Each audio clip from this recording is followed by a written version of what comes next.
tangira ushima Imana kuko ya yindi yakoze bya bindi nibi nabyo izabikora. Haleluya.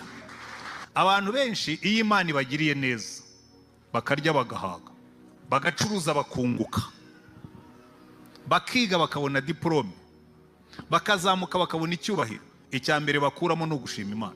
Ndenda kubabwira niba hari ikintu kijya kigora abantu nuko ufite icyubahiro ugashima Imana, aratangira akagabanya gukoma amashyi. Bavuga bati tubyinira Imana, ukabona arakandagira buhoro kugira ngo icyubahiro kidacubangana. Ariko Mose akakabwira tumva uko Imana ikuzamura jya wongera amashimwe. Haleluya. Aruzi ukuntu abakozi b'Imana dusigaye dukomeye, bagutwaza ibitabo, bakakwescotinga, bakabuza abantu kukuramutsa.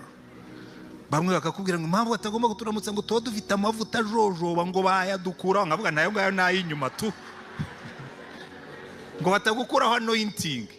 Anointing iva imbere nawe ushobora kuyikuramo. Niyo baguhobera bose, sha bugufi icyubahiro kibi cy'Imana. Uko ugenda ushima Imana ukumva ibibazo biragenda biba bito, icyahoze kigaragara nk'intare kigahinduka ipusi. Niyo mpamvu Imana ivuga ngo ubutunzi nibugwira ntibuzaguherana umutima kuko uzabusiga hano. Ubwenge nibubwira ntibizagutera umwirato kuko nabwo burasaza. Ariko hari ikidasaza, agakiza tubonera muri Yesu. Haleluya.